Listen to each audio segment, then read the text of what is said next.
Isadora é Então, psicóloga, mestre em isso. ciência do cuidado, doutoranda. E ela vai trazer para a gente uma fala a respeito da espiritualidade na formação e prática do psicólogo. Então, gente, primeiramente eu quero dizer que é uma alegria enorme poder estar participando de um evento que é focado na espiritualidade, né? Em que a gente faz uma imersão nessa temática que é tão importante. Conforme apresentado, eu sou Isadora, psicóloga, e hoje eu vou tentar falar rapidamente para vocês sobre a espiritualidade na formação e prática do psicólogo. Bem, nós estamos aqui... Ih, passou! Nós estamos aqui a tarde toda e agora, adentrando a noite, falando sobre espiritualidade, mas eu achei importante colocar aqui o conceito que eu utilizo nas minhas pesquisas sobre espiritualidade.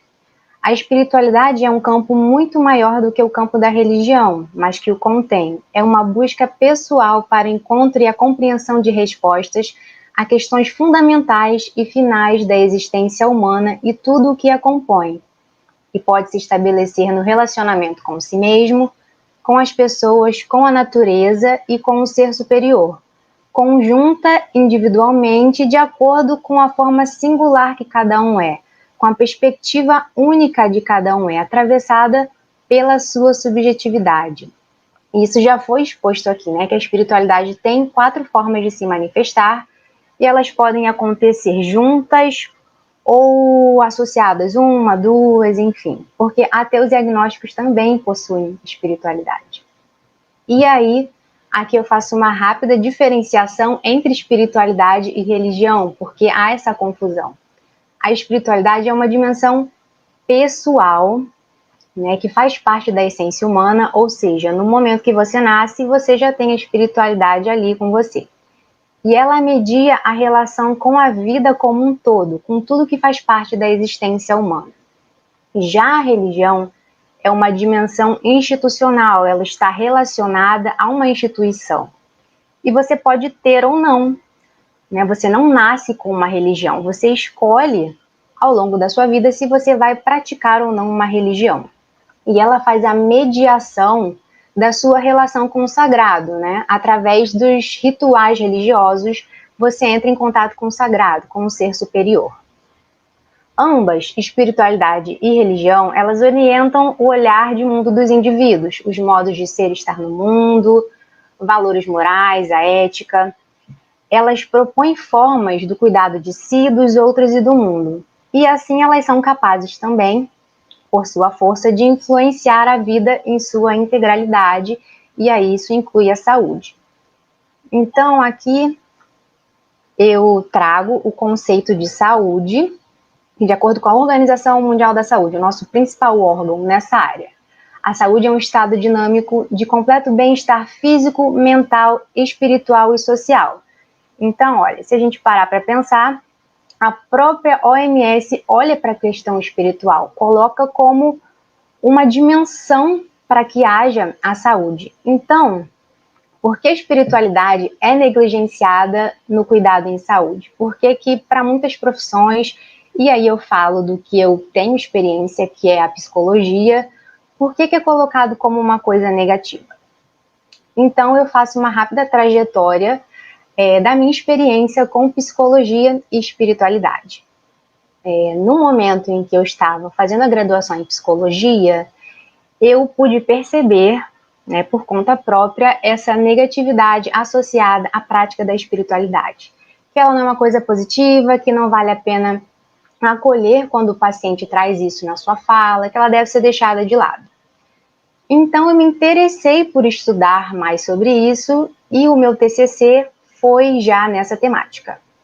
E aí eu resolvi dar continuidade no mestrado e me aprofundar, e eu descobri estudos que apontavam uma relação inversamente proporcional entre graduação e espiritualidade. Quanto mais avançado, né, quanto mais perto do fim da graduação o aluno se encontra, menores são os seus níveis de espiritualidade. E por que isso acontece, né?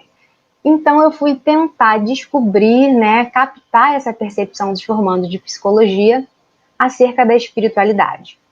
Eu encontrei dados muito bons de que os graduandos mesmo quando são ateus, agnósticos, mesmo quando consideram que não praticam a sua espiritualidade, eles entendem que isso é importante para o outro, que é importante para o paciente e que deve ser acolhido. Mas na fala deles também surgiu, né, o dado de que há um posicionamento docente negativo em relação à espiritualidade, conforme eu mesma vivenciei no meu momento de graduação. Então, para o doutorado, que eu estou cursando agora, eu resolvi investigar o protagonismo, a influência desse docente no afastamento da espiritualidade por parte dos alunos. Qual a relação deles nisso, até que ponto eles influenciam e como eles mesmos percebem isso. E até o momento, nas revisões que eu tenho feito de literatura, não foram encontrados estudos na psicologia e também em outras áreas específicos que tratem diretamente dessa questão. Esse é um dado que aparece em pesquisas que trabalham a espiritualidade, mas que não colocam o docente como protagonista. Então, eu pretendo estar investigando isso melhor. E aí, no próximo slide, eu achei importante pensar, já que a gente está falando de psicologia, espiritualidade, o que é necessário para a gente se formar como psicólogo e para poder ter a capacidade de acolher essa espiritualidade. Para você ser psicólogo, você tem que gostar de lidar com pessoas, porque é o que você vai estar vendo o dia todo dia de trabalho. Então você precisa ser paciente, você precisa saber se comunicar, e aí a gente coloca aqui que se comunicar não é só falar. Você precisa também ouvir e ouvir atentamente, ter uma escuta sensível para o que o outro está falando e também ficar atento à comunicação não verbal, né, sua e do paciente, porque você precisa estar se mostrando que está ali mesmo, que você está disponível. Então você precisa ser empático, conforme já falado, né, essa questão de se colocar no lugar do outro, de tentar entender o lugar do outro e dessa forma ser acolhedor e ser neutro na medida do possível, né, porque eu tenho as minhas próprias crenças, as coisas que eu acredito que me formam, e muitas vezes o paciente tem crenças totalmente diferentes, contrárias até mesmo ao que eu acredito. Então eu preciso deixar essas coisas de lado para que eu possa acolher esse paciente de uma forma eficaz, para que eu possa ajudá-lo de uma forma eficaz. E aí também é necessário que eu busque conhecimento, porque eu vou me deparar com questões que eu nunca vi antes, que eu tenho pouca experiência, e eu vou ter que sempre me atualizar. E aí até a gente pensando, essas habilidades para ser um psicólogo também são muito necessárias para a nossa vida, para o nosso dia a dia, né? A gente precisa lidar com pessoas, enfim, ter algumas habilidades para poder lidar com pessoas. E aí, tentando trazer a espiritualidade para essa coisa das habilidades. Como que ela pode me ajudar no atendimento? A espiritualidade faz parte das várias questões pessoais da vida do paciente.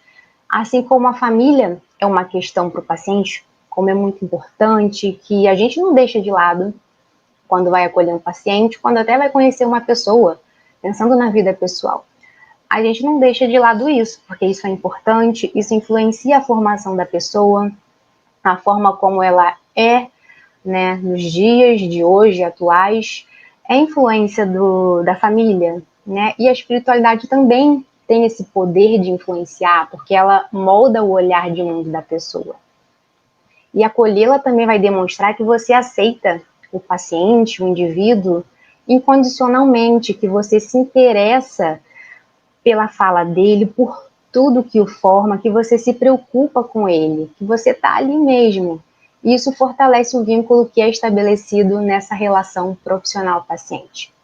E como já foi falado nas várias apresentações de hoje aqui, muitos estudos comprovam os benefícios da espiritualidade na saúde, né, a questão de fornecer esperança, um sentido na vida, dar força, né, o coping, né, o enfrentamento de situações adversas por meio da fé. Então, a espiritualidade é sim muito positiva e ela tem espaço para te auxiliar como profissional para cuidar desse paciente. Então, para a gente poder ir fechando, é importante destacar que o setting terapêutico, né, o ambiente da terapia, não é um local para que sejam realizadas práticas espirituais, né? Com o paciente você não vai propor alguma coisa ali, fazer algum ritual religioso ou espiritual. Mas você pode acolher a fala desse paciente acerca disso quando surgir na demanda, porque isso vai fazer a diferença, tanto na forma que você o acolhe e ele percebe isso, quanto também no que diz respeito ao tratamento.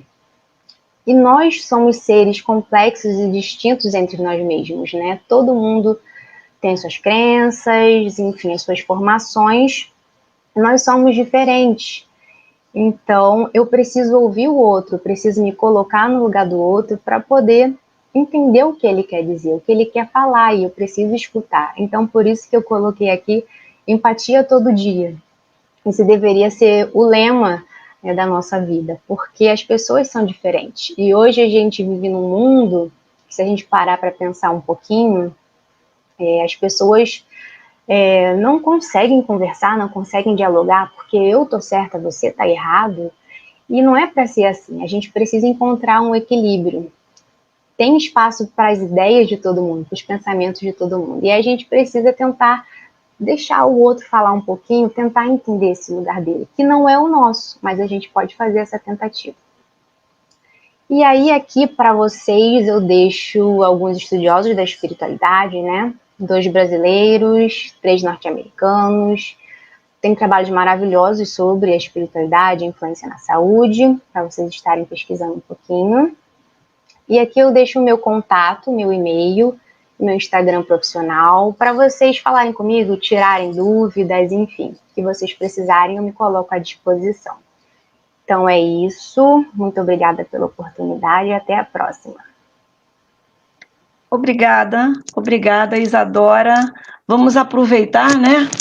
Empatia todo dia. Muito obrigada, Isadora, pela sua fala. Foi muito importante, muito interessante. A gente está sempre aprendendo. Obrigada.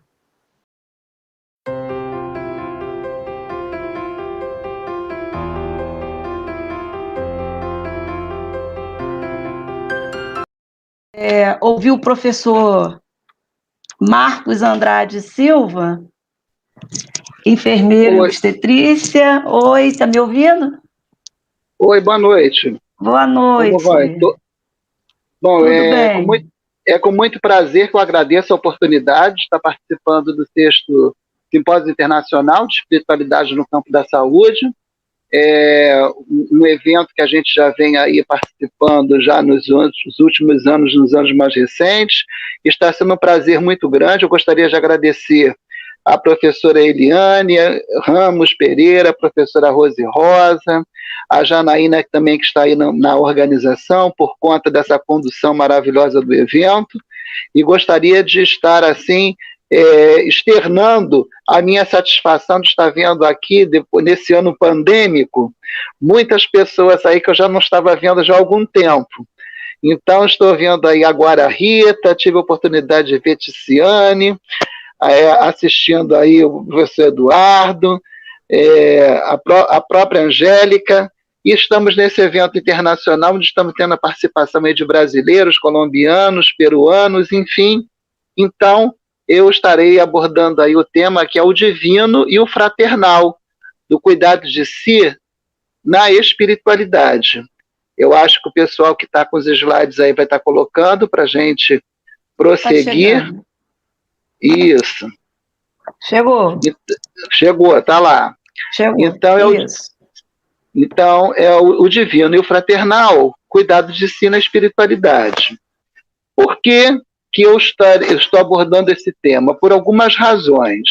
Com relação à questão do divino e o fraternal, eu tenho, no próximo slide, a gente vai ver que pela minha outra formação, que além de enfermeiro também é outra formação em Direito, nós temos a Constituição da República Federativa do Brasil, que é essa que foi promulgada em 5 de outubro de 88, que trata lá no seu preâmbulo, ou seja, antes do artigo 1º, no momento introdutório, que vai trazer algumas considerações e vai falar que o Brasil é um Estado democrático, destinado a assegurar o exercício dos direitos sociais individuais, a liberdade, a segurança, o bem-estar, o desenvolvimento, a igualdade e a justiça como valores supremos de uma sociedade fraterna, pluralista e sem preconceitos, fundada na harmonia social e comprometida na ordem interna e internacional, com a solução pacífica das controvérsias.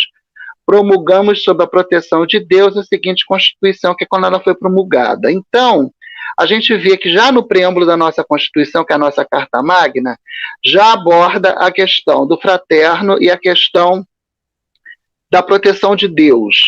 E estamos dentro dessa questão relacionada à espiritualidade, já vimos aí, foi abordado por vários colegas aí preletores nessa tarde, mais recentemente agora pela Ticiane, que fez a distinção ali entre a questão da espiritualidade e a questão da religiosidade. A Isadora também trouxe isso agora, que há uma distinção que a espiritualidade seria algo mais de fórum íntimo, seria dentro de uma perspectiva mais pessoal, e a religiosidade dentro de um campo mais coletivo.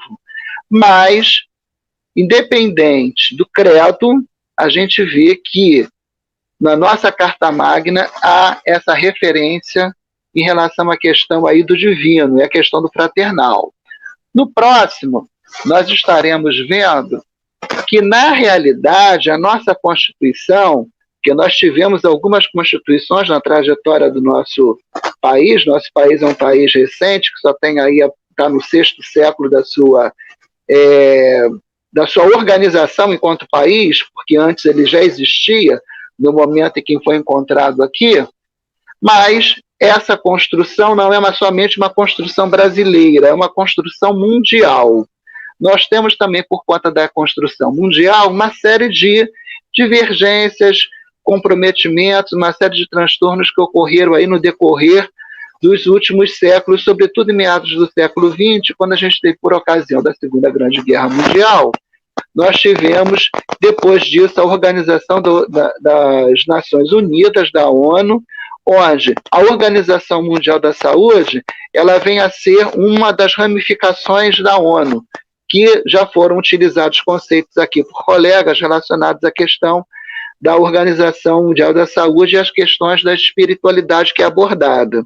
Mas, antes da gente chegar na Organização Mundial de Saúde, a Declaração Universal de Direitos Humanos, que é aquela que foi promulgada até mesmo por conta daquela questão toda, daquela atrocidade que ocorreu por conta do massacre judeu na Segunda Grande Guerra Mundial, vai trazer dentro de seus 30 artigos uma normativa, ou seja, uma sugestão para que os países que são signatários da ONU estejam sendo, que fazem parte dos países membros, como é o caso do Brasil, estejam guardando na sua legislação preceitos, ideias e postulados que são estabelecidos nessa Declaração Universal.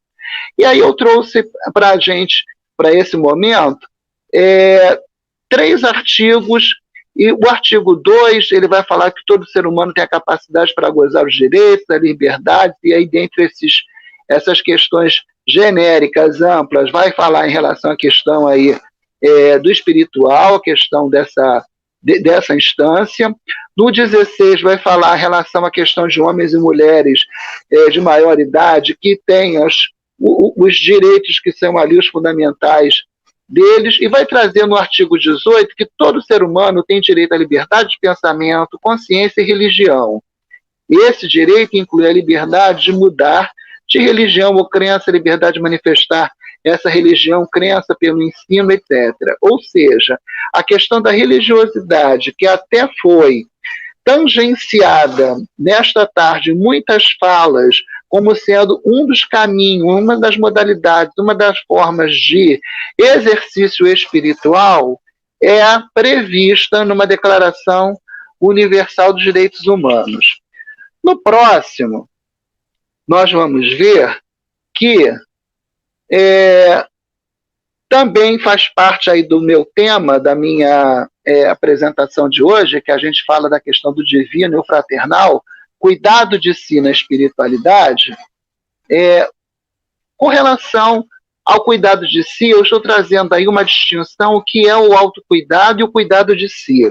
Porque nós Estamos aqui num evento multiprofissional, onde temos aqui a participação de psicólogos, de enfermeiros, de educador físico, de biólogos, médicos, acho que cirurgião, dentistas, etc. Então, nós temos essa questão de ter essas normativas, essas orientações para incentivar a questão do autocuidado ao nosso cliente. Inclusive, para aqueles que são do grupo da enfermagem, existe aqui a teoria de Dorothea Oren, que é a questão do autocuidado, que é aquela que a gente não deverá estar proporcionando cuidado desnecessário ao cliente, ou seja, aquilo que ele tiver condições dele executar por si, ele deverá fazê-lo.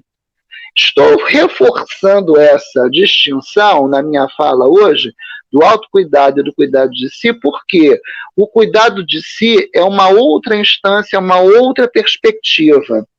E a gente vai ver que eles estão atrelados ao objetivismo da totalidade e ao subjetivismo da simultaneidade, havendo para a enfermagem a necessidade de compreender esta herança paradigmática, ou seja, que são distintos um do outro. Dentro da questão do cuidado de si, no próximo slide, a gente vai ver que é uma nomenclatura que já vem lá da tradição grega. Por quê? Porque nós temos um modelo da nossa sociedade, da nossa educação, da nossa formação, da nossa língua, que é um modelo greco-romano, porque desde a história antiga, diante do apogeu ali dos 4 grandes impérios que nós tivemos, que foi o egípcio, depois disso o babilônico, e por fim, depois disso nós tivemos o grego, e que foi suplantado aí pelo romano, que nós herdamos na nossa cultura valores, perspectivas, interesses, posições, modos de ser, de pensar, de agir, fala, tanto dos gregos como dos romanos, na nossa cultura ocidental. Então, o cuidado de si foi abraçado aí, foi uma terminologia estabelecida, no caso, por Michel Foucault, que busca explicar com a teoria do cuidado de si. O cuidado de si constitui, no mundo greco-romano, o modo pelo qual a liberdade individual ou liberdade cívica, que é aquela praticada entre os pares na sociedade, no meio já odierno, no meio do dia a dia, até certo ponto foi pensada como ética. Era exercido pelo e sobre o indivíduo com vistas ao governo da cidade, na tradição. E essa tradição, dentro desse modelo grego, nós temos aí a perspectiva estoica, que teve maior influência no desenvolvimento da tradição filosófica, algumas considerando chegou a influenciar os primórdios aí até mesmo do cristianismo, já que foi desde o momento do cristianismo que nós tivemos aí o advento da presença de Jesus Cristo na face da Terra, né? Que haja vista que nós estamos no ano de 2020, rumo a 2021, pós-nascimento de Cristo, que é o nosso DC, é dessa forma que a nomenclatura é convencionada no nosso país, no nosso sistema aí do nosso calendário, inclusive, e a gente vai ver no próximo slide que os epicuristas é um sistema criado por um filósofo ateniense chamado Epicuro. E dentro dessa perspectiva, existiam vários fundamentos básicos do epicurismo, que se distingue o desejo para encontrar a felicidade, buscar a saúde da alma, lembrando que o sentido da vida é o prazer, objetivo imediato de cada ação humana. Se a gente olhar para esses adjetivos, para essas características, para essas qualidades, a gente vai ver que são modalidades, são perspectivas que deverão ser alcançadas com a questão da espiritualidade.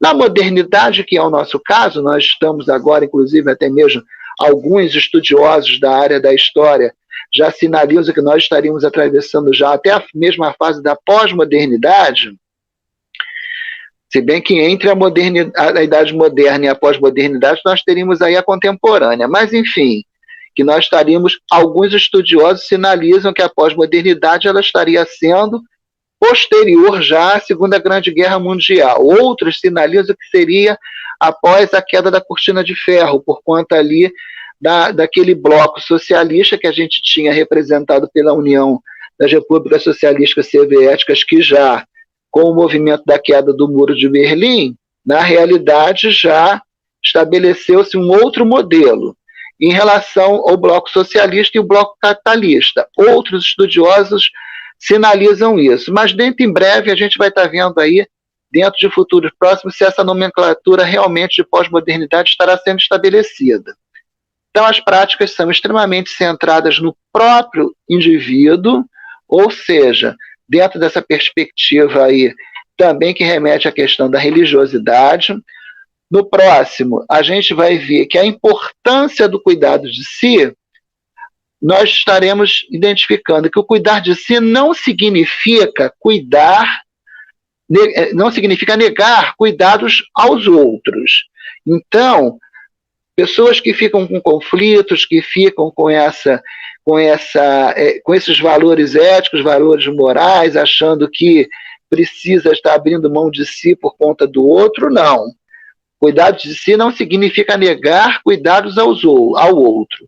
Cuidar de si é garantir também que você estará bem quando cuidar do outro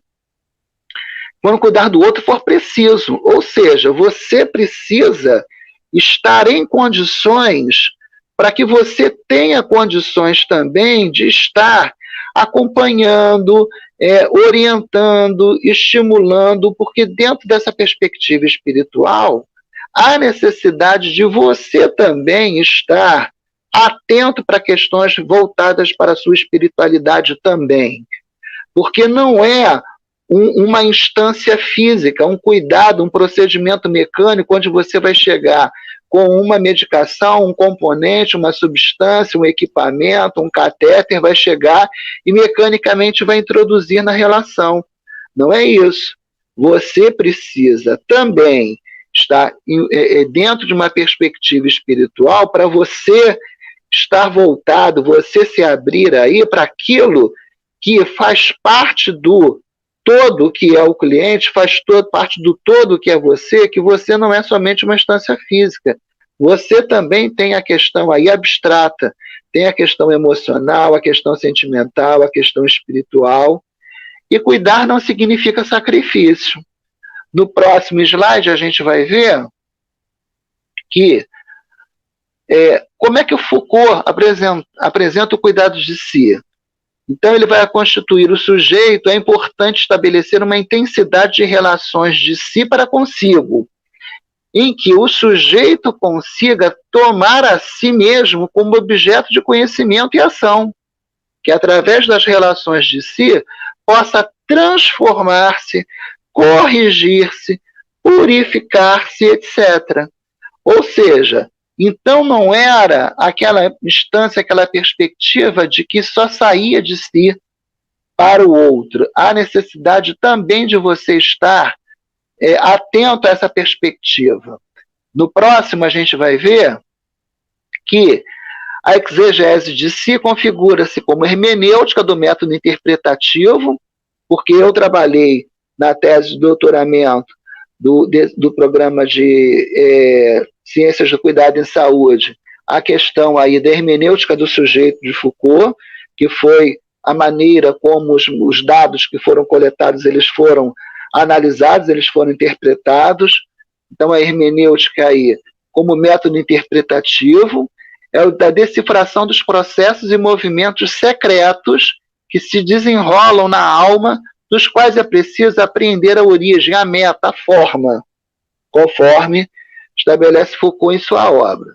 E nesse sentido, a hermenêutica em Foucault é a do sujeito, e esta implica em detectar nos discursos, nas falas, a constituição do próprio sujeito e compreender que é na dinâmica de um sujeito que é simultaneamente intérprete e objeto interpretado que ele dirige sua atenção para si e também se interpreta. Ok? E com isso, já caminhando aí para um fechamento da minha participação, desse meu momento, a gente vai ver ainda que trata-se de um método que pretende refletir e pensar no discurso do sujeito, ou seja, na hermenêutica de si, conforme estabelece também Sujezak e Rosa, e assim ver os limites e possibilidades de uma hermenêutica de si. Em Foucault, que grosso modo é uma reativação da constituição do sujeito por si mesmo, em oposição à constituição do sujeito pelo outro. E estaremos fechando dentro dessa minha participação, porque o tempo está avançado, que vou estar trazendo aqui 3 grandes áreas dos resultados, dos achados, do que a gente encontrou no caso da minha tese de doutoramento.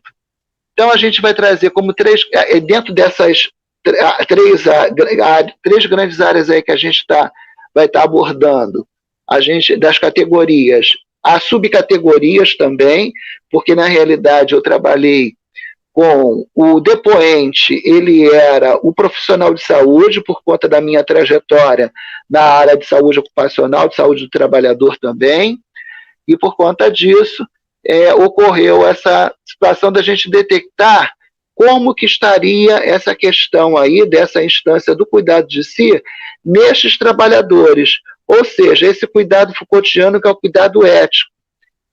Então a gente viu aí essas 3 categorias que foram estabelecidas, que o primeiro grande grupo de categorias aí é de que a saúde como direito do profissional e o seu não direito à saúde, ou seja, um paradigma ali vivenciado entre proporcionar cuidado ao outro e não estar tendo na mesma medida cuidado a si mesmo sendo proporcionado. A segunda outra grande categoria que nós encontramos foi o cuidado de si para o profissional de saúde, trabalho e suplício, que remete aí a algo que vem tangenciando a fala do professor Eduardo aí, que falou acerca da questão do sofrimento nessa tarde, trouxe esse texto em relação a essa questão aí, que remete à espiritualidade, que é uma das formas de a gente estar buscando uma maneira de cuidar, de tratar, de zelar também, e uma guinada de transformação, a conversão para a prática de si, a cultura de si. Então, nós estabelecemos essas 3 grandes categorias dentro das coletas de dados que nós tivemos da entrevista aberta que foi estabelecida entre os profissionais de saúde, de uma instituição, de um hospital geral federal aqui no Rio de Janeiro, e com essas 3 categorias, nós tiramos uma série de subcategorias também. E a questão da religiosidade estava lá como sendo uma dos sofrimentos mencionados e relatados por esses depoentes. No mais, eu gostaria de, no próximo, estar agradecendo, deixar uma breve mensagem aí do Salmo 32:8, que fala: instruir-te-ei, ensinar-te-ei o caminho que deves seguir, guiar-te-ei com os meus olhos. Então, uma fala de um salmo davídico, aí no caso, e trago também para vocês as referências do que a gente teve trabalhando nessa tarde. Eu agradeço a oportunidade, vou devolver a fala para a Rita, que é a secretária desse momento da mesa, e estarei aí à disposição aguardando, caso nós tenhamos algum participante querendo esclarecer alguma coisa. Obrigado mais uma vez pela participação. Obrigada, professor Marcos. E eu vou aproveitar, você falou muito rápido, a gente não teve tempo de te apresentar. Você é enfermeiro em obstetrícia, né? Especialista em saúde do trabalhador, é mestre em enfermagem e doutor em ciência do cuidado em saúde. E aí a gente agradece a sua participação e fica a reflexão: o cuidar de si não significa negar o cuidar do outro. Muito obrigada, professor Marcos. Obrigado. Fala, eu é que agradeço. Eu é que agradeço, estou aqui à disposição. Obrigada.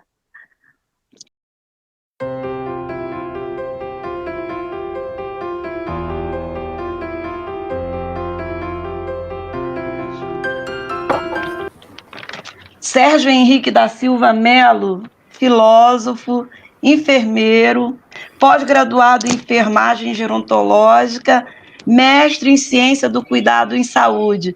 Bem-vindo, professor. Boa noite a todos e a todas. Ocorreu um pequeno deslize aqui na minha residência e atrasou a minha participação com vocês, mas deu tempo, estou aqui para colaborar. Já posso começar? Então, gente, boa noite a todos vocês. Meu nome é Sérgio Melo, sou professor de filosofia, sou enfermeiro, também leciono na área de enfermagem. Queria agradecer o caloroso convite da UF, em nome da professora Rose Rosa, da professora Eliane Ramos e da doutoranda Janaína, que me acolheu muito bem e me ensinou a mexer nesse programa que eu não conhecia. Aqui no meu bairro acabou a luz e eu fiquei incomunicável durante mais ou menos 1 hora e ansioso para começar, e falei, caramba, agora eu não vou poder participar, o que eu vou fazer? Mas, na graça de Deus, a luz voltou, então ainda é possível a minha participação. Eu optei por não utilizar slide, fazer um diálogo franco e aberto com vocês, utilizando, claro, a pessoa do filósofo Heidegger como solo para iniciarmos esse diálogo. O que eu gostaria de colaborar com vocês, compartilhar com todos nós, o tema é espiritualidade no processo de morte a partir de Heidegger. Inicie, então, de fato, fazendo uma pergunta. Por que é difícil falar sobre a morte? De uma maneira geral, o tema da morte é proibitivo nas nossas conversas.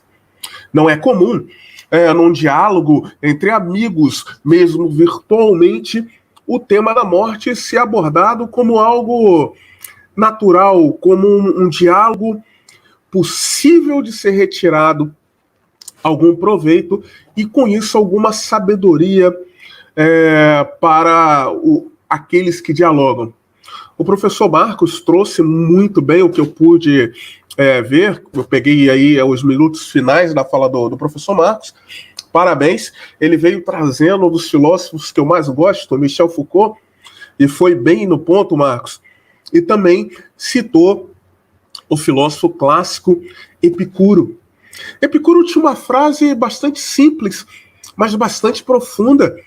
Quando ela é, nós não o somos. Volto a repetir. Quando ela é, nós não somos. Epicuro estava falando sobre a morte nesse momento. O diálogo epicurista com seus discípulos no jardim de Epicuro tinha a ver com a busca da felicidade. E Epicuro colocou algumas regras, algumas reflexões que trariam a felicidade ao indivíduo humano. Filosoficamente falando, na nossa reflexão. E uma das regras era não temer a morte, porque quando a morte alcançar o nosso corpo, o nosso ser corporal, nós não estaremos aqui, tendo em vista alguma coisa que não ficou claro na linguagem de Epicuro, mas alguma coisa a ver com a alma. Então a alma iria para um local de excelência. A tradição ocidental foi diminuindo a nossa participação de forma natural com a morte. A tradição ocidental, principalmente com o advento da Revolução Industrial, que acelerou em demasia a nossa relação com o tempo, nos tirou a possibilidade de refletir sobre a finitude. E isso, de forma bastante abrangente, dá um impacto tremendo para os agentes de cuidado, como enfermeiro, mas existem outros agentes.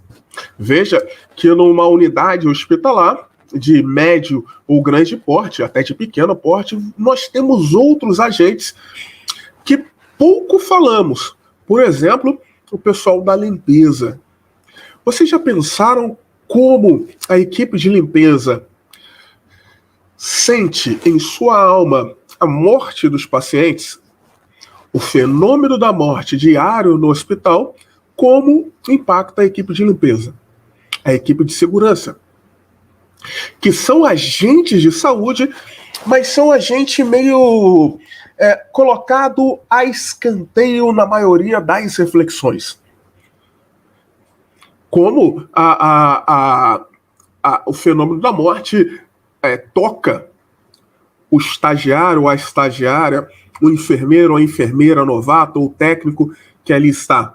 Além dos outros agentes da nossa equipe de saúde, psicólogos, médicos, serviço social, cozinheiros e cozinheiras. Imagine uma cozinheira que de repente cria algum laço afetivo com um paciente e esse paciente venha a falecer.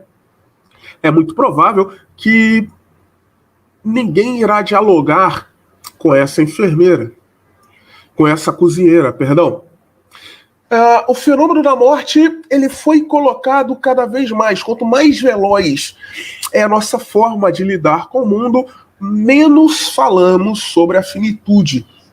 Porque a finitude nos impacta, demonstrando que temos um tempo. E esse tempo, como dizem as escrituras do cristianismo, não é pré-determinado. Então, como não é pré-determinado, podemos esquecê-lo, podemos tirá-lo do nosso horizonte. Mas isso ainda continua nos afetando. E é por isso que no dia como hoje, mestres e doutores, especialistas de vários países e áreas trazem o tema da espiritualidade. Tema esse que está e não está ligado à religiosidade, como explicou muito bem a mestre Tassiane, que está lá da Alemanha.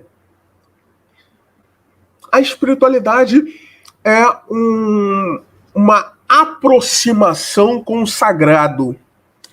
Mas é uma aproximação com o sagrado que não é egoísta. Perceba que a espiritualidade é um toque na alma do ser vivente para suportar a própria vida e compartilhar com os outros a nossa existência. E nós, que somos da área da saúde, compartilhamos com aquele que está próximo da morte, ou com risco de. Isso pode nos afetar imensamente, porque na nossa visão hegemônica, nós temos uma visão hegemônica científica / hospitalocêntrica e só. A reflexão filosófica, ela fica a escanteio em alguns lados, e a reflexão da espiritualidade, como foi dito por várias colegas, é algo ainda na base da raridade. Temos aqui uma oportunidade fantástica de gritarmos a importância dessa espiritualidade para com aqueles que são agentes de cuidado. Veja, se eu sou um ser espiritualizado, eu olho para o outro como um outro eu e sinto no outro as aflições que ele sente com um certo grau de empatia. O professor Marcos disse muito bem na fala anterior que não é necessário uma espécie de meia-culpa. É necessário, então, para eu ser um agente de cuidado com determinado grau de espiritualidade, beber fontes espirituais. Imagine um copo de água, ou melhor, um jarro de água, e toda hora alguém lhe pede um copo. Você gentilmente dá um pouco da sua água, da sua espiritualidade a cada cuidado técnico e atenção humana que você dá a cada paciente. Mas se você não for a fonte e reencher esse jarro, já já você estará vazio, seco, necessitando desesperadamente de água.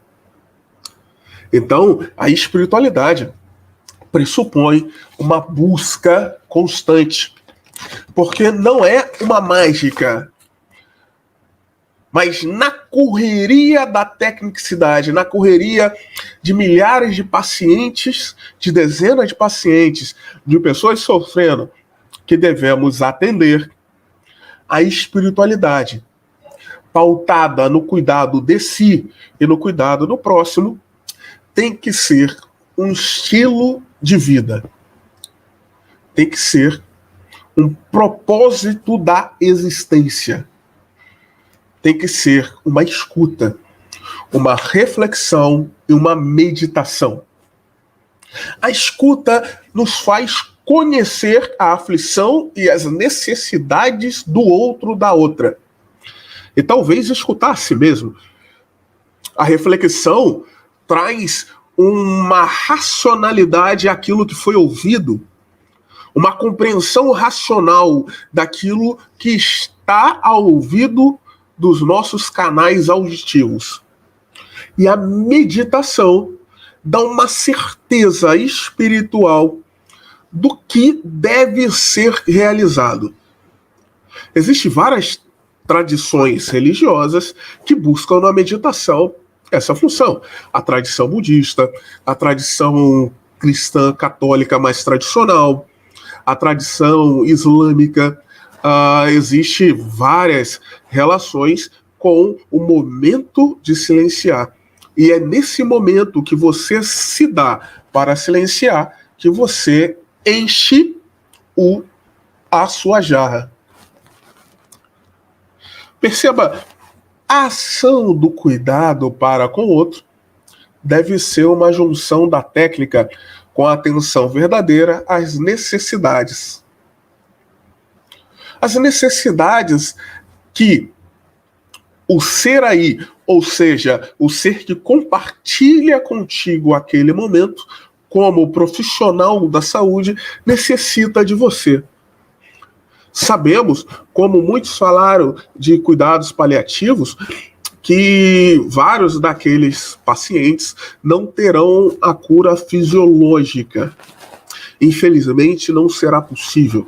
Veja, nesse momento histórico de pandemia, onde mais de 165 mil brasileiros faleceram derivados da Covid-19, essa loucura que estamos vivendo para atender a todos, perceba que a dinâmica deve ser de um cuidado atencioso para com aquele segundo que você carinhosamente dá aquela atenção. Sabemos que a realidade não nos dá tempo para atender como gostaríamos cada paciente, cada cliente, cada enfermo que ali está. Mas se somos seres de espiritualidade, nós sabemos aproveitar o segundo, o milésimo do segundo nos dado para estar com ele, com ela. Eu sei que parece papo de filósofo, afinal eu sou um filósofo ainda em construção, então parece papo sei lá, papo bonitinho, que não tem a ver com a nossa realidade cotidiana.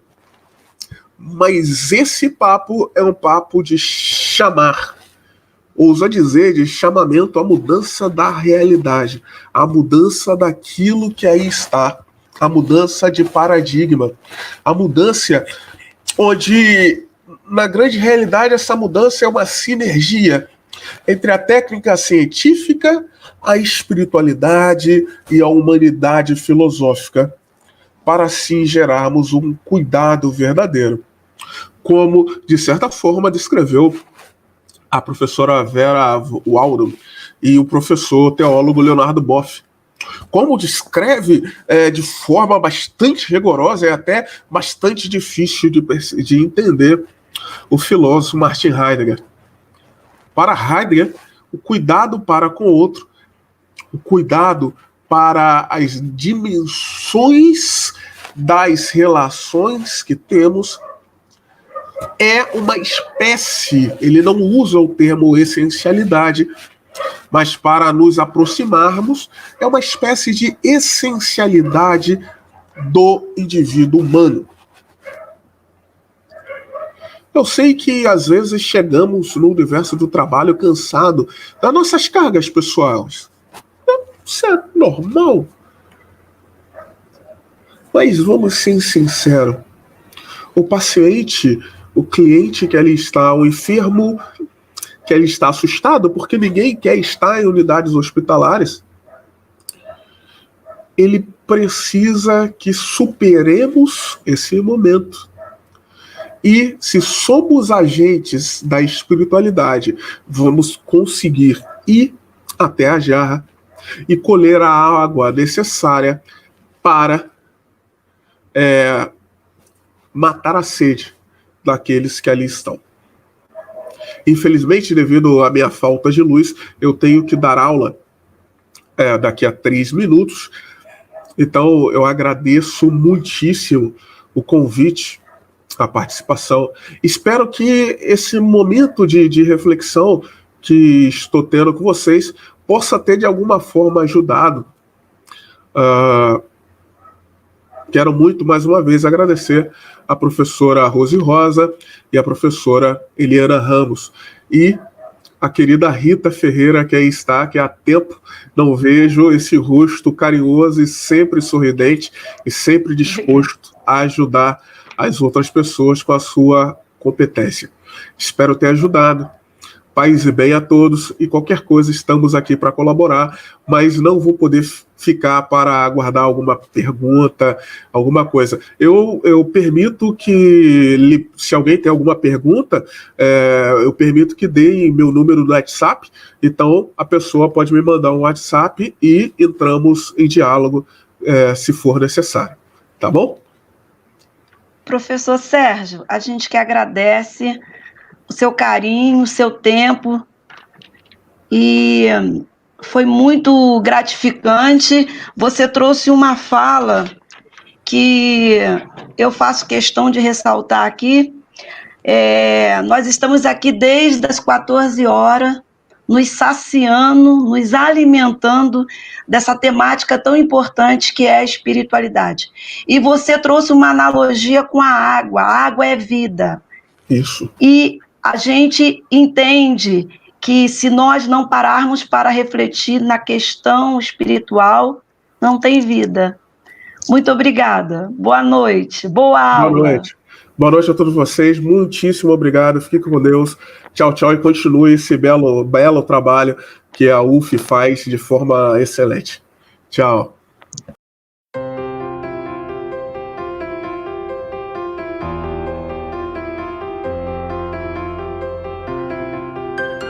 Chamar a Cleonice, que está aí aguardando, né, seu momento, né? A Cleonice é médica, cardiologista, ela fez residência em clínica médica e também em cardiologia, é especialista em cardiologia no cuidado do trabalhador, né? É mestre em ciência cardiovasculares e é mestre em medicina. E agora, doutoranda. Bem-vinda.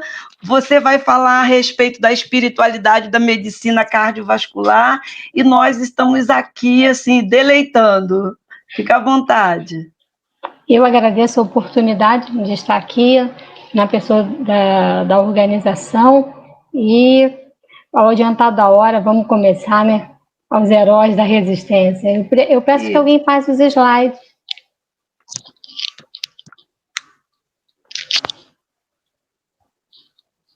Já está mostrando os slides. Então, vamos falar da espiritualidade em medicina cardiovascular. Pode passar o próximo, por favor.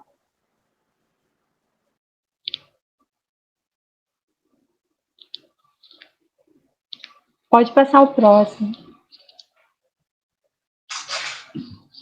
Bom, A espiritualidade, não, tem um antes desse.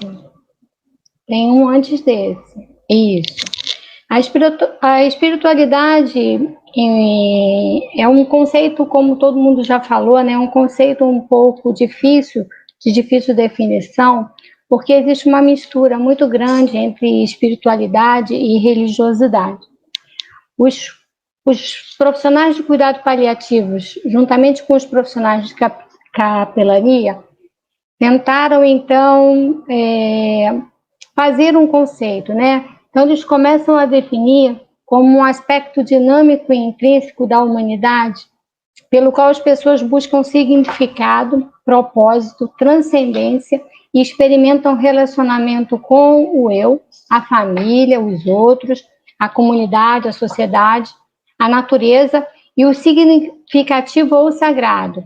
Espiritualidade é expressa através de crenças, valores, tradições e práticas. Pode passar o próximo. Tem como aumentar aqui um pouquinho também?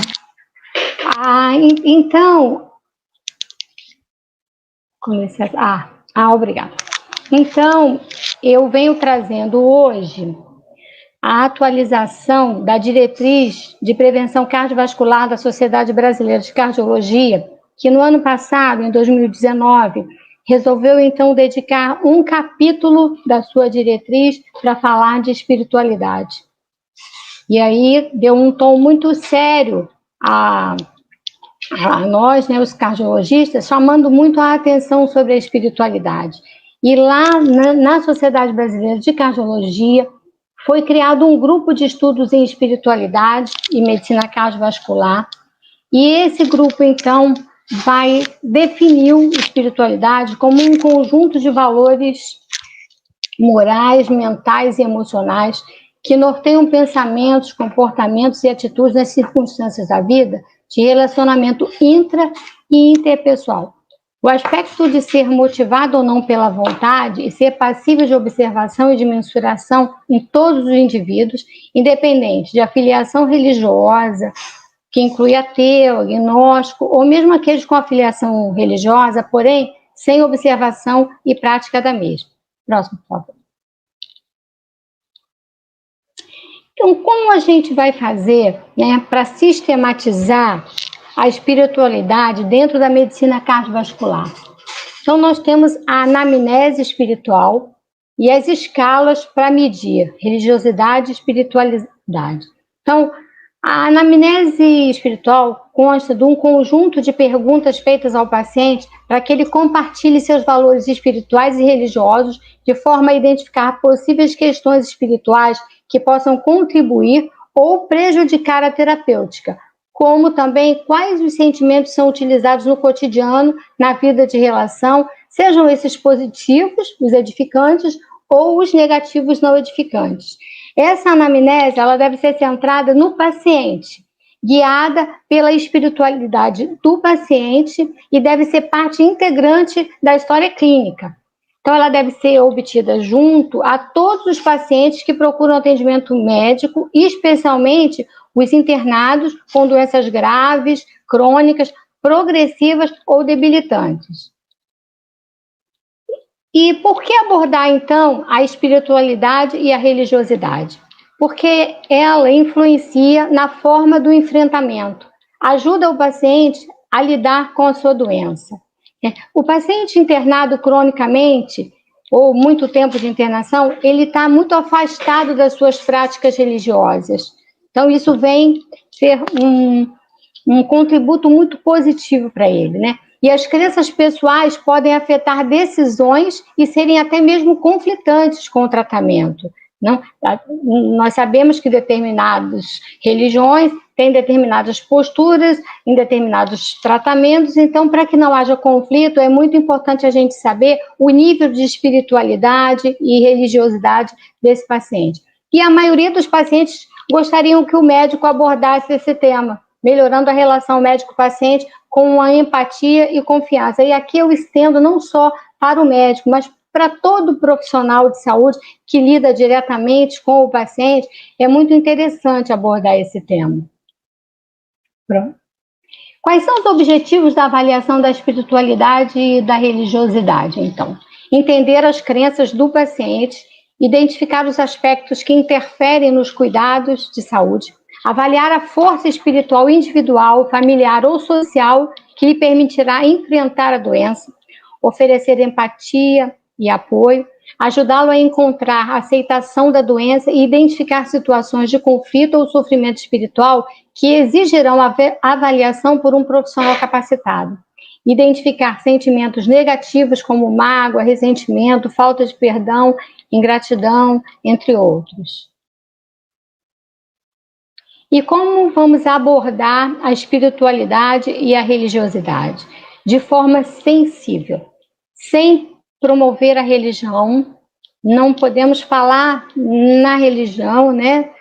Prescrever orações ou práticas religiosas também está proscrito, e não vamos coagir o paciente para a adoção de nenhuma prática religiosa. Então, vamos respeitar a espiritualidade do paciente, seja ela ligada a um divino ou simplesmente ligada a nada. Pode passar, por favor. E nós temos aqui, né, escalas e instrumentos para avaliar a espiritualidade e a religiosidade. Isso é muito complexo e desafiador. Nós temos a Sociedade Brasileira de Cardiologia, ela recomenda, então, esses dois instrumentos, o rastreamento espiritual e a coleta de história espiritual. O rastreamento espiritual, ele traz informações importantes sobre a vida espiritual desse paciente. Pode indicar a necessidade de uma avaliação mais profunda. A coleta de história espiritual a gente faz através de escalas de religiosidade e de espiritualidade. As escalas, o índice de religiosidade, ele pode ser medido pela Durrell, que é o índice da Universidade de Duke, que é validado no Brasil, mas essa só vai avaliar a religiosidade. A espiritualidade vai ficar com os mnemônios, já foi falado aqui, né? O FICA, o HOPE, o FATE e o SPIRIT. A Sociedade Brasileira de Cardiologia, ela então preconiza que nós usemos o FICA, né, e o HOPE. Já foi falado aqui sobre o FICA, né, vai avaliar o F de fé e crença, né, vai perguntar aos pacientes se considera religioso, espiritualizado, se ele tem alguma crença que ajuda a lidar com os problemas, se não tem, qual o significado que ele dá à vida dele. O I vai ser de importância, a influência que a fé e as crenças religiosas têm na vida dele, né? Se a fé e a crença que ele tem já ajudaram ele a lidar com o estresse ou com algum problema de saúde, e se ele tem alguma crença que pode afetar em decisões médicas ou no seu tratamento. A gente tem que entender que a autonomia do paciente tem que ser respeitada sobretudo, né? A comunidade, né, se ele faz parte de alguma comunidade religiosa, espiritual, né, que dá suporte a ele, como que esse suporte é dado, se existe algum grupo de pessoas que realmente ele ama, ou que é importante para ele, né, se há alguma comunidade, uma igreja, um templo, um grupo de apoio, né, que dá suporte a ele, e a ação do tratamento, né, como você gostaria que o médico considerasse a questão religiosa, espiritual no seu tratamento, né, e aí, se ele indica algum líder religioso ou espiritual da comunidade para estar dando esse suporte para ele. O próximo, por favor. E o HOPE, né, vai medir a espiritualidade mais pelo lado da esperança, né? Quais são as fontes de esperança que ele tem, de conforto e paz, né? Em quem ele se apega, né, quando ele tem alguma dificuldade, o que dá apoio, faz ele andar para frente, né? Qual a organização religiosa, né? Se ele faz parte de uma religião organizada, se isso é importante, se ele tem alguma comunidade, se isso é uma fonte de ajuda para ele, né? De que forma a religião o ajuda, né? Se ele faz parte dessa comunidade, né? Quais são as práticas espirituais pessoais que ele tem, independente de se ele tem uma religião organizada ou não, se ele crê em Deus, né? Se ele tem uma relação com Deus, né, quais os aspectos da espiritualidade ou a prática espiritual o ajudam, se é oração, meditação, leitura, frequentar serviço religioso, e os efeitos no tratamento, né? E aí a gente tem que perguntar se há algum recurso espiritual que está fazendo falta para ele, e se há alguma restrição gerada pela crença. A gente lembra, né, que pacientes católicos costumam ter a Sagrada Comunhão, e então, às vezes, isso pode ser disponibilizado para o paciente hospitalizado. E quais são, então, as atitudes que vamos tomar frente à anamnese espiritual desse paciente? Bom, pode não tomar nenhuma ação, simplesmente o paciente pode não ser receptivo e aí não termos nada que possamos fazer. Podemos incorporar a espiritualidade na saúde preventiva, incluir a espiritualidade no tratamento adjuvante e modificar o plano de tratamento de acordo com a anamnese espiritual. Bom, a espiritualidade em medicina cardiovascular, ela vai agir tanto na prevenção primária quanto na prevenção secundária das doenças do aparelho cardiovascular. Estudos recentes provaram que quanto maior o nível de espiritualidade, menor o consumo do álcool. O CARDIA é também um estudo grande que analisou pacientes com carga tabágica alta, que também mostrou uma relação inversamente proporcional à espiritualidade. Quanto maior a espiritualidade, menor o índice de tabagismo desse paciente. O MESA e o CARDIA também foram dois outros grandes estudos que também falam da mesma coisa, né? Quanto maior a espiritualidade, menor o índice de obesidade do paciente. O UNIANS, que vai avaliar o diabetes, também relacionou a espiritualidade com menores níveis de glicemia em pacientes com diabetes mellitus, e o Chicago Community Adult Health Study e o Black Human Health Study vai dizer que a hipertensão arterial também diminuiu em relação aos pacientes que tinham maior espiritualidade. Bom, e quando a gente fala de prevenção secundária, aí a gente vai ter que pensar como é o paciente que tem uma cardiopatia, né? O paciente, alguns pacientes com cardiopatia são de personalidade D, tem uma afetividade negativa, uma inibição social, e eles apresentam fatores psicossociais que podem agravar, então, as doenças cardiovasculares. Ansiedade, raiva, hostilidade são fatores potentes e predisponentes para riscos de doença arterial coronariana. Então, em relação ao perdão, o perdão diminui esses sentimentos, diminuindo os riscos de complicações das doenças cardiovasculares. Diminui o estresse, a drogadição, a ruminação, melhora o suporte social e as suas relações interpessoais e o autocuidado com a saúde. Em pacientes que foram submetidos à cintilografia miocárdica, a intervenção do perdão diminuiu a carga isquêmica induzida pela raiva. Isso foi um estudo muito bonito feito, né, em pacientes com doença arterial coronariana e foram submetidos então à cintilografia. Bom, a gratidão melhora o humor, a qualidade de vida e melhora até o perfil inflamatório do paciente.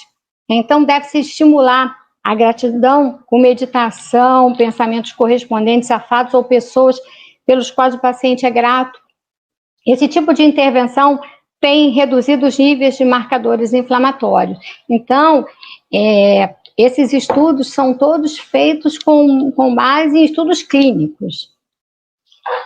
Bom, a depressão e a resiliência em pacientes com doenças cardiovasculares são mais deprimidos que a população em geral, isso já é visto, né? Por quê? Pela característica, né? O coração, ele é tido como o centro das atenções. Então, lembrar, né, que 15% dos pacientes portadores de cardiopatias desenvolvem transtornos depressivos maiores. Esse fator risco independente por aumento de mortalidade e de morbidade nessa população. E em relação à resiliência, as doenças cardiovasculares são responsáveis pelo maior nível de resiliência. Pacientes com doenças cardiovasculares tendem a ser mais resilientes. Então, a própria doença faz com que ele seja mais resiliente. Então, com isso, quanto maior a espiritualidade, religiosidade, né, maiores os níveis de resiliência. E isso fica um ciclo virtuoso, então. E com isso, a gente tem melhor adesão, né, ao tratamento. Quanto maior a espiritualidade, religiosidade, maior a adesão ao tratamento e, em consequência disso, melhor qualidade de vida. E em relação à reabilitação cardíaca, estudos robustos demonstraram que a adição de intervenções psicossociais, né, que estimulam a espiritualidade, reduz o sofrimento psicológico, melhoram as taxas de colesterol, reduzem até 20 milímetros de mercúrio os níveis da pressão arterial. Então, com isso, há uma redução da mortalidade, diminuição do risco de reinternações hospitalares, melhorando a qualidade de vida desses pacientes. Próximo, por favor.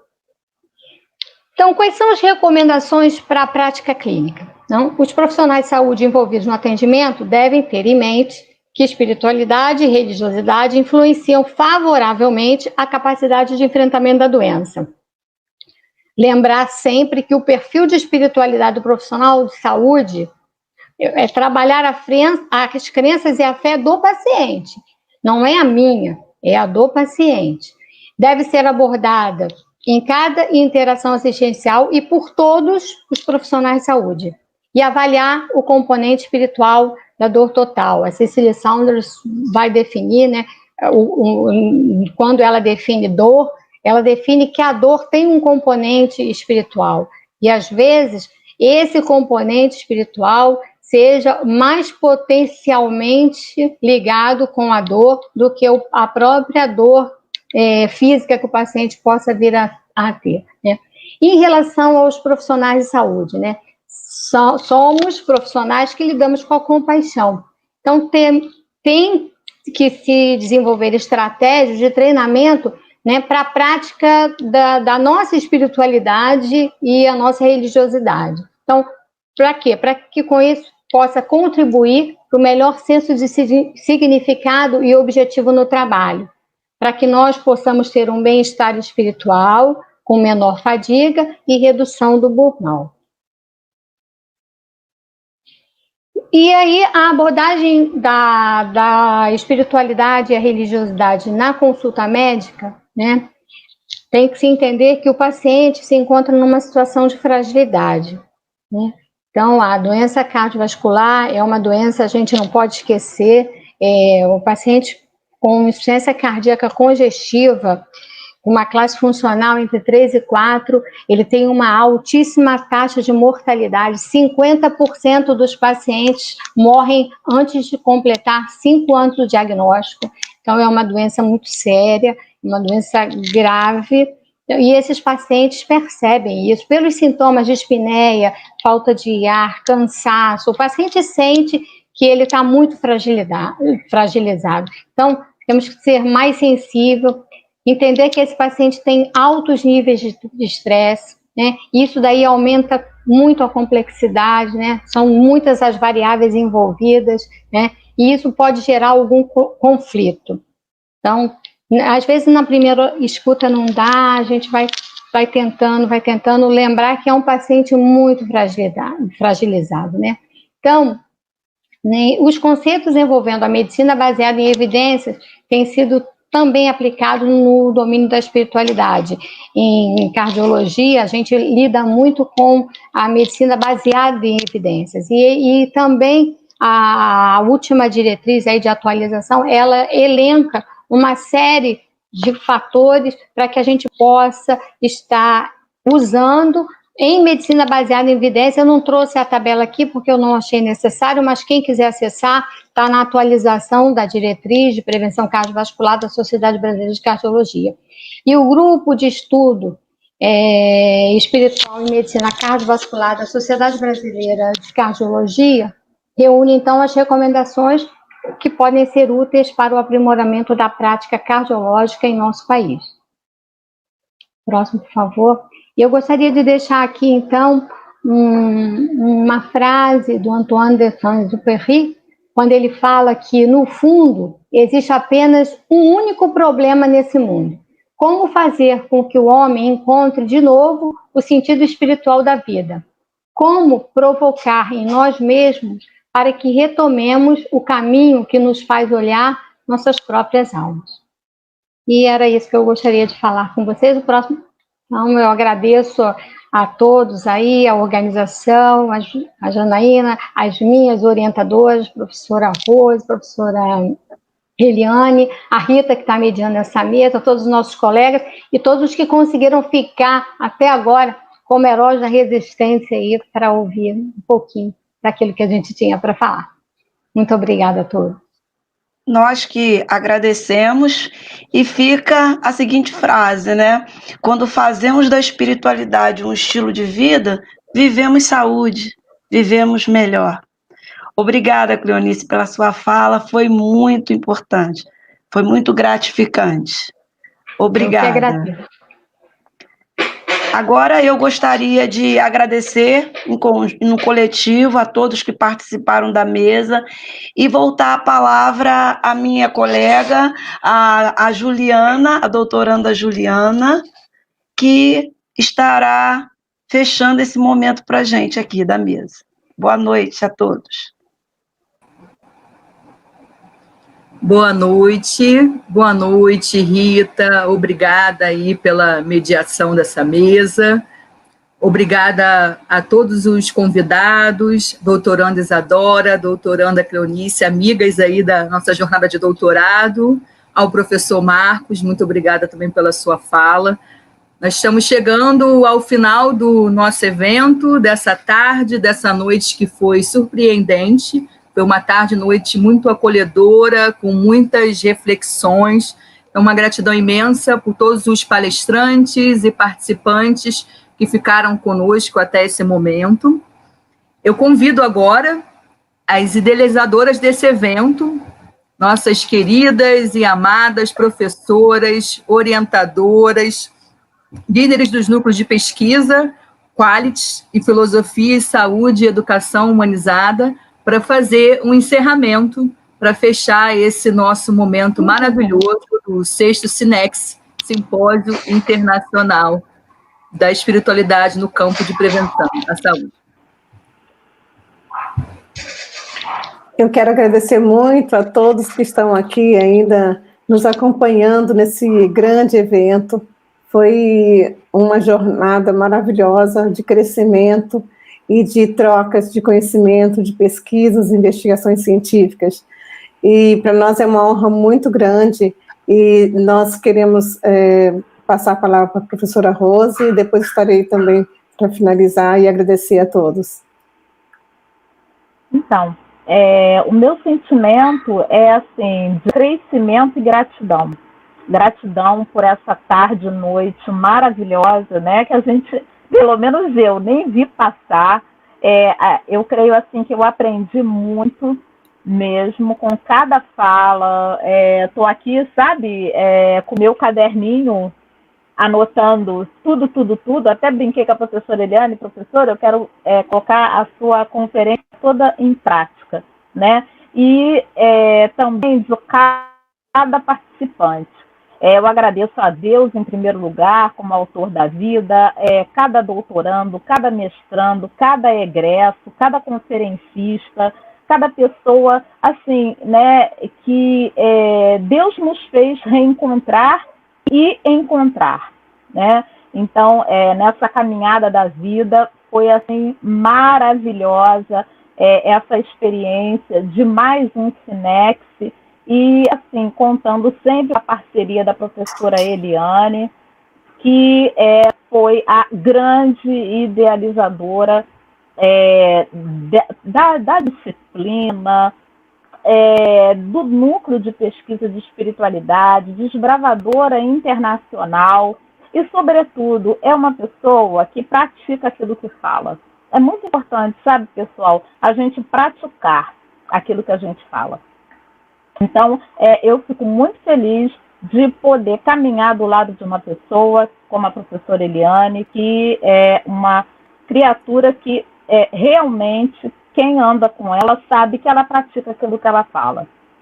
E eu quero agradecer também a Janaína, a Angélica, a Rita, enfim, a cada um de vocês que fez desse dia grande. Muito obrigada e que Papai do Céu possa abençoar cada um de vocês. Nós estamos indo com várias pérolas capturadas na nossa vida. Agora, a questão é administrar essa riqueza. Muito obrigada.